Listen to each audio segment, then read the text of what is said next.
السلام علیکم ورحمۃ اللہ وبرکاتہ۔ اعوذ باللہ من الشیطان الرجیم، بسم اللہ الرحمن الرحیم۔ تدبر سورہ رحمان پارٹ 8۔ اس آیت کا اگلی آیت سے بہت خوبصورت تعلق ہے۔ وَيَبْقَى وَجْهُ رَبُّكَ ذُو الْجَلَالِ وَالْإِكْرَامِ، صرف تیرے رب کی ذات جو عظمت اور عزت والی ہے باقی رہے گی۔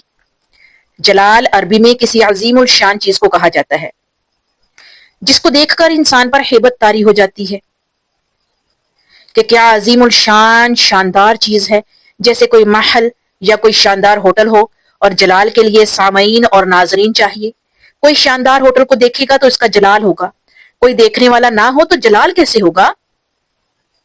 اس طرح عزت کے لیے بھی عزت کو دینے والا ہونا چاہیے۔ اگر ہم اکیلے رہتے ہیں اور ہم کہیں کہ ہماری بہت عزت ہے تو ایسا نہیں ہوتا، کوئی عزت کرنے والا ہوگا تو ہماری عزت ہوگی۔ یعنی جلال اور اکرام یعنی عزت، یہ دونوں باتیں دوسروں پر ڈیپینڈ کرتی ہیں۔ اب ہم دیکھتے ہیں کہ اس آیت کا پچھلی آیت سے کیا تعلق ہے۔ کل من علیہا فان، جو مخلوق زمین پر ہے سب کو فنا ہونا ہے۔ اللہ کا ایک منفرد مقام ہے، پہلے وہ کہتا ہے کہ اس زمین پر جو کچھ بھی ہے، یعنی کہ جو بھی مخلوق ہے سب نے فنا ہو جانا ہے، اور پھر اس کے بعد کہتا ہے بس تیرے رب کی ہستی ہے جو باقی رہے گی، اور پھر اس کا جلال بھی رہے گا، اور پھر اس کی عزت بھی رہے گی۔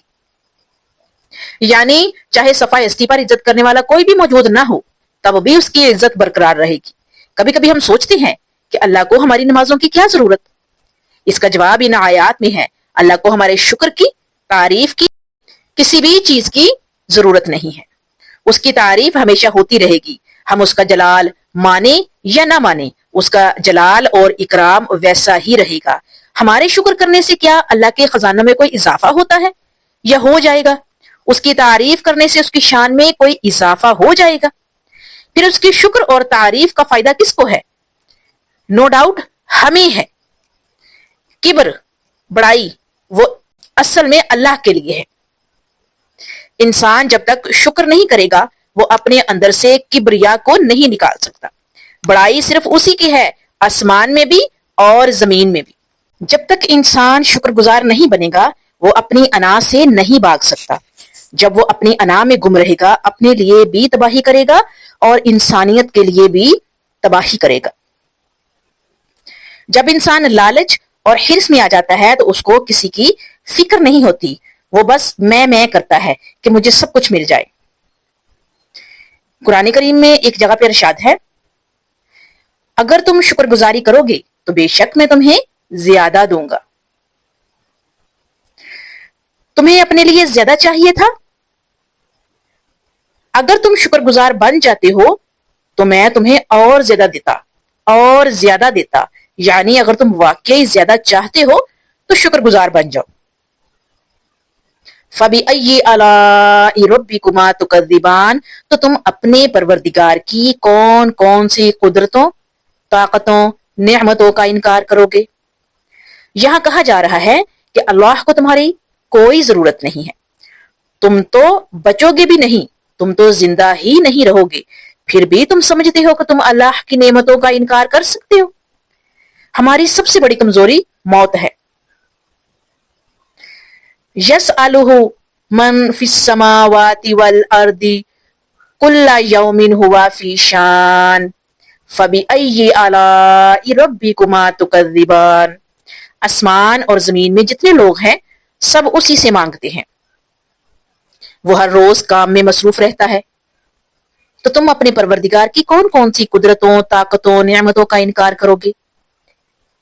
اس سے پچھلی آیت، اس میں ہم نے پڑھا تھا کہ جب دنیا کی ہر چیز فنا ہو جائے گی صرف اللہ کی ذات ہی باقی رہے گی، تو اس کا مطلب ہے کہ انسان کو مان لینا چاہیے کہ وہ کچھ نہیں ہے، وہ اللہ کا محتاج ہے۔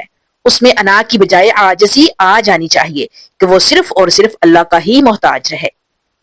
اگلی آیت میں اللہ نے فرمایا جو بھی آسمانوں اور زمین میں ہے وہ اسی سے مانگتا رہتا ہے، اور وہ ہر وقت کسی ایسے کام میں مشغول ہے جو صرف وہی کر سکتا ہے۔ شان کا مطلب کوئی ایسا کام جو صرف آپ ہی کر سکتے ہیں اور کوئی نہیں کر سکتا۔ اب اس بات کا کیا مفہوم ہے؟ پہلی بات تو یہ ہے کہ ہر کوئی تو اللہ سے نہیں مانگ رہا ہوتا، کافر تو نہیں مانگتا، ہندو اپنے بتوں سے مانگتا ہے، عیسائی کسی اور سے مانگتے ہیں، ملحد تو کسی سے بھی نہیں مانگتا۔ فرعون نے کس سے مانگا تھا؟ جب اللہ کہہ رہا ہے کہ جو کچھ بھی آسمان اور زمین میں ہے سب اسی سے مانگ رہا ہے، تو اس سے دو باتیں نکلتی ہیں۔ عربی میں لفظ سائل سوال کرنے والے کو ہی نہیں بلکہ محتاج کو بھی کہتے ہیں، یعنی یہاں کہا گیا ہے کہ جو کچھ بھی آسمان اور زمین میں ہے وہ سب اللہ کا محتاج ہے، سبھی اللہ کے محتاج ہے، ہم سب بھی اللہ کے محتاج ہیں۔ ہمارا دل اللہ سے اگلی دھڑکن کی بھیک مانگ رہا ہے، ہماری آنکھوں کو دیکھنے کے لیے ہر لمحہ اللہ کی مدد کی ضرورت ہے۔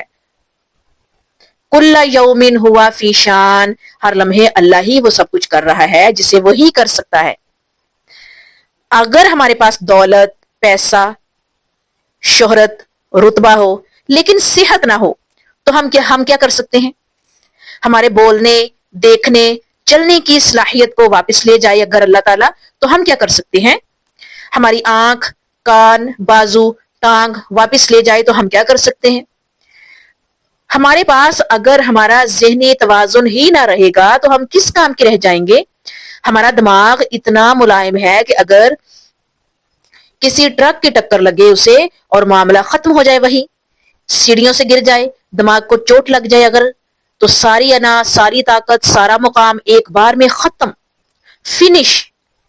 یہ اصل میں کہا جا رہا ہے کہ تم کتنے محتاج ہو اور جیسا خیال اللہ تمہارا رکھتا ہے اور کوئی نہیں رکھ سکتا۔ یہ اس کی رحمت ہے اور ماں کی محبت سے تھوڑا سا مقابلہ ہے اس کی محبت کا۔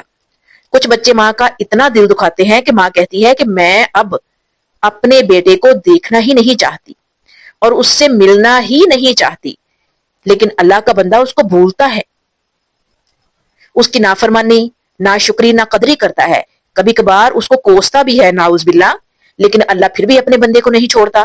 جب تک سانسیں باقی ہیں واپس آنے کا موقع دیا ہوا ہے، جتنے بھی دور نکل جاؤ واپس آنے کا دروازہ کھلا ہے۔ ہمیں جب کوئی ایک بار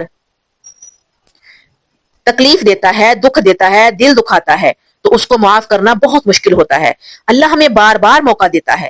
اللہ تو ان لوگوں کو بھی سانس دیتا ہے جو اللہ کے رسول صلی اللہ علیہ وآلہ وسلم کی مخالفت کر رہے تھے، جو جنگ میں رسول اللہ صلی اللہ علیہ وآلہ وسلم کے مخالف کھڑے ان کے قتل کی سازشیں کر رہے تھے، اللہ تو ان پر بھی مہربان تھا، ان کو بھی سانس دے رہا تھا، ان لوگوں کی بھی ضروریات اللہ پوری کر رہا ہے، ان کو بھی اللہ کھلاتا ہے جو کہ اللہ تعالیٰ کا انکار کرتے ہیں۔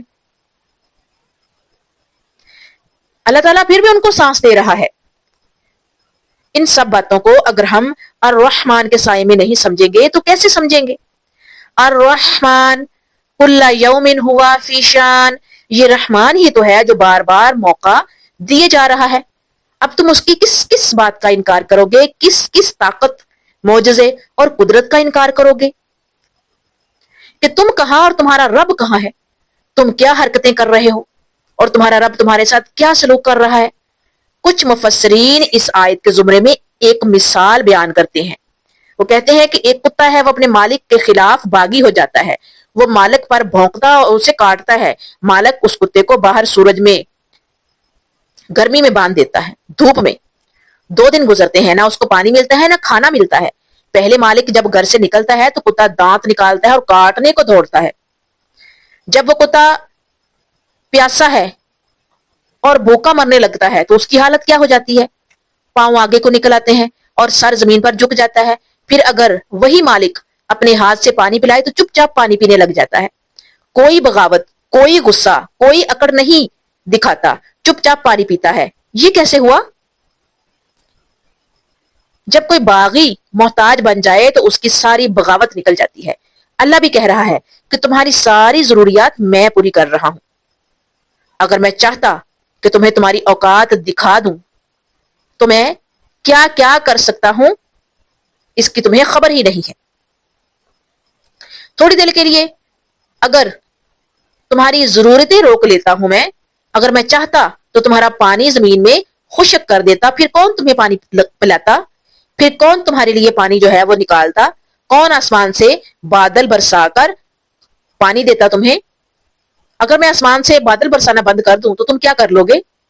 اللہ بتا رہا ہے کہ اس کے ہاتھ میں ہمارے یہ سارے ریسورسز ہیں جن کے بغیر ہم زندہ نہیں رہ سکتے، لیکن وہ ہم سے یہ چیزیں نہیں چھینتا۔